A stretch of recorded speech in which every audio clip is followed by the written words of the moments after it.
السلام عليكم ورحمة الله تعالى وبركاته. إخواني وأخواتي، أهلا وسهلا بكم، تحياتي للجميع. شكرا لكل الإخوة والأخوات متابعي القناة، بارك الله فيكم ويعطيكم الصحة وربي يحفظ الجميع إن شاء الله. وتحياتي وسلامي لكل الإخوة والأخوات زوار القناة. مثل ما تعرفوا السيد عبد المجيد تبون الصنبيتي، والله العظيم الصنبيتي، حب من حب وكره من كره. الرجل تقريبا منذ سنوات، يعني الرجل الوحيد اللي قام بعمليات انتحارية واقتصادية في حق المهربين. وراكم تعرفوا شكون هما المهربين. يوجد هناك مهرب كبير راه محكوم عليه بسنوات في السجن، هو قائد لقناة. وحتى التماشير في هذا المقال يعني ما عنده ما دخلوا. الجزائر زعما طلبت من السفير الإماراتي بالخروج من الجزائر في خلال عدة ساعات، الله العلم 24 و 48. ومن قام بالجرم هذا هو مدير التلفزيون المحلي نظن تاع القناة، نظن من تلك القناة الشريرة. والشي والله العظيم اللي يعجبني ويعجبني في عبد المجيد تبون، الحمد لله عندنا واحد 7 مرات هذه الشهور الأخيرة كان القرار يخرج من عبد المجيد تبون مباشرة للدرك مباشرة، يا إما لسجن ذلك المسؤول المذكور، أو لزجه في السجن، أو للتحقيق معه. يعني الحمد لله رب العالمين، ما كانش ساعة استنى ونشوف الرئيس، ما كان مباشرة.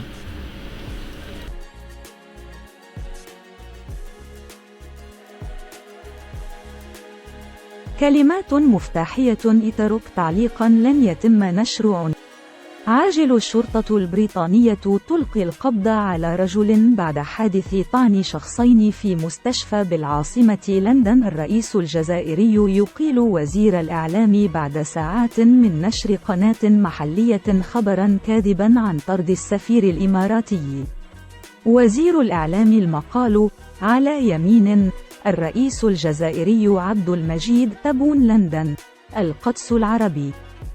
أنهى الرئيس الجزائري عبد المجيد تبون مهام وزير الاتصال الإعلامي محمد بوسليماني بقرار صدر في ساعة متأخرة من الليل في أعقاب نشر قناة جزائرية خاصة لأخبار كاذبة عن قيام الجزائر بطرد السفير الإماراتي في البلاد.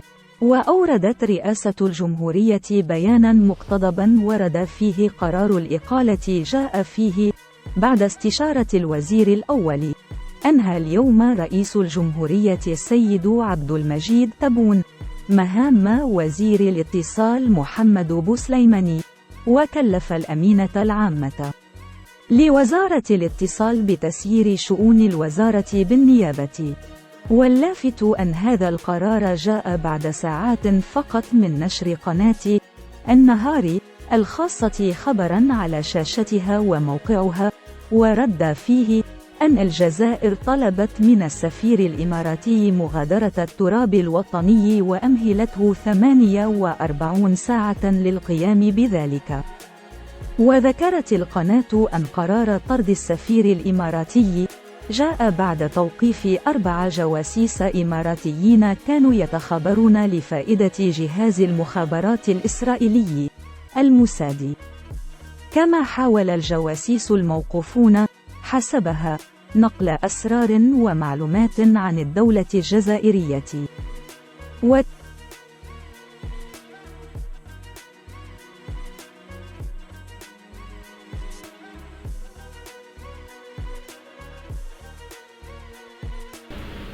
كان هو غير من جاي يقوم بالتجسس على الجزائر من المستحيلات السبع.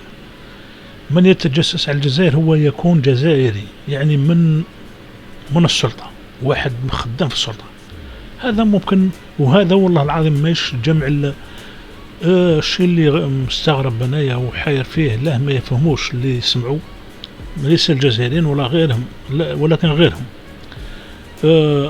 السفير الامريكي طرح السؤال على مذيعة العربية. المذيعة العربية طرحت السؤال على السفير الامريكي: هل لكم معلومات بما يدور في الجزائر؟ كان رد السفير مفحم، رد كبير كذلك. قالها الذبان الازرق او العفاريت الزرق ما يعرفوش وش يصير في الجزائر. وهذا السفير هذا كان قبل كان في مصر، ثم لما انتقل الى الجزائر كان طرحت عليه هذه الصحفية هذا السؤال: هل تعرف وتعرفون ما يحدث في الجزائر؟ قال هذا الذبان او العفاريت الزرق ما يعرفوش كاين في الجزائر، ما كانش اللي يعرف. وهذه هي سياسة الجزائر، إذا كان يوجد اللي يعرف فنحن مطنحين ومكلحين. إذا كان والله العظيم يوجد ضباط حتى في القمة، مش عارف في القمة، والله ما عندهم الأخبار الخاصة بالدولة، والله ما عندهم. يعني يوجد هناك ضباط كثر لا توجد عندهم أخبار أبدا، لأن هذه الأخبار خاصة إلا بجماعة قليلة جدا تقود الجزائر إلى بر الأمان. والحمد لله رب العالمين لقد برهنت على أنها تقوم وتقود الجزائر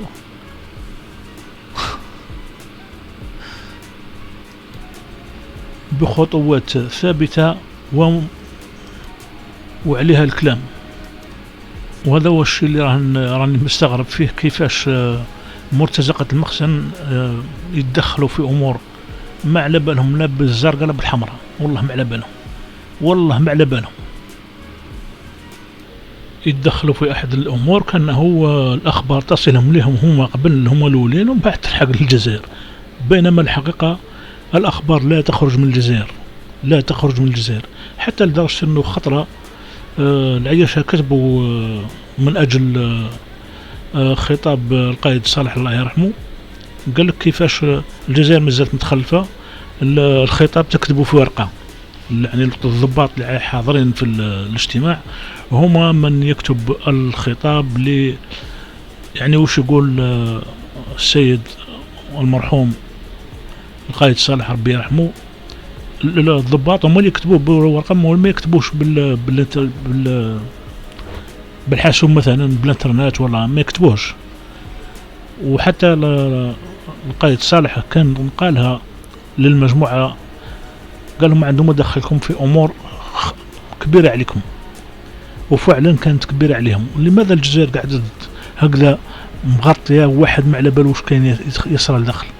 بسبب هذيك الكتابات اللي يقولها قائد الأركان الحالي أو السابق.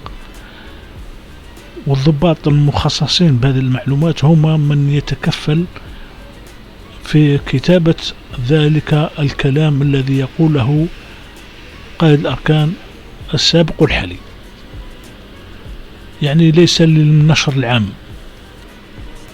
ولمعلوماتكم إخواني وأخواتي، من سمى قناة النهار قناة الانهيار هو أنا ثم صفية واحد المروكي، وقام بهذه القناة شيحها بالاسم هذا. ولمعلوماتكم كذلك حتى الحيط المكهرب الذي يجمع بين الجزائر والعياشة، من قام بطلب من القادة والقيادة العامة الجزائرية بإنشاء هذا الحيط المكهرب،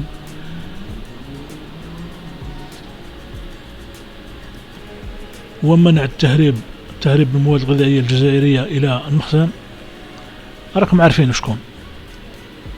وحتى الطلب كان في هذه القناة بالذات، قناة النهار، كانت جزائرية 100%، ليس مثل الآن. ويوم كتبت عليها أنا اسمها قناة الانهيار، هي اليوم اللي أخرجت لي بعض الطالبات أسرار عملهم في الجامعة، وكانت السبب في توقيف الكثير من الجزائريين بسبب تشهيرها لواحد الطالبات ولاد فاميليا، وهي قامت بما يقوم به العدو ضد الجزائر.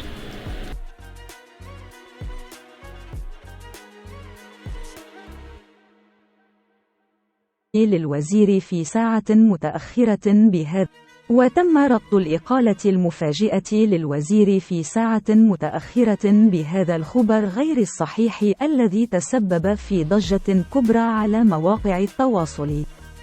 وقد نفى الناطق الرسمي لوزارة الشؤون الخارجية الجزائرية نفيا قاطعا ما تم نشره وتداوله عبر مواقع التواصل الاجتماعي وبعض وسائل الإعلام من أخبار مغلوطة وكاذبة حول طلب الوزارة من السفير الإماراتي مغادرة التراب الجزائري، وتؤكد بأن هذه الأخبار مزيفة ولا أساس لها من الصحة، مع التأكيد على أن بيانات الوزارة هي المصدر الوحيد للمعلومة.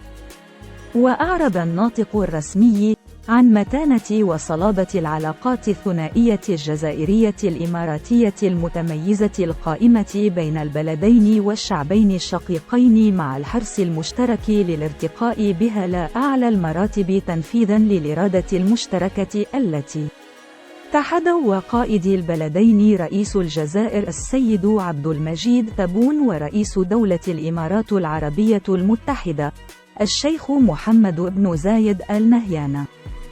كلمات أظن عملاء الكيان حابين يسجلوا هدف، ولكن ما استطاعوا بتجسسهم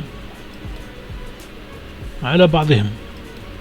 ثانيا، يجب على كل جزائري يفهم حاجة: العيش اللي عم يدخلوا الجزائر لا يعملون في الدولة أبدا، يعمل فيهم واحد في الدولة، مستحيلات السبع،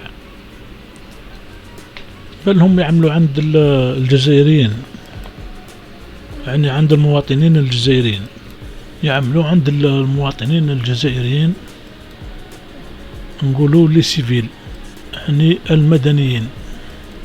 وكنت أنا حذرت الكثير من الجزائريين: ما تصدقوا هذا اللي يقول لك وصلتني معلومات من عند الجزائر كذا وكذا. هو كذاب، والله العظيم كذاب. شكون اللي جابته امه ويخرج معلومات ويكتبها في الانترنت ويبعثها لواحد في الانترنت؟ ما كانش جزائري واحد جابته امه وفحل ويقدر يخرج معلومة عبر الانترنت للعلم. من المستحيلات السبع. ما يقدرش والله ما يقدر، حتى ومش عتفوت عشرات السنين ما يقدرش. إذا ما تسمعوه من هذه الجماعات المرتزقة والله كله كاذب في كاذب.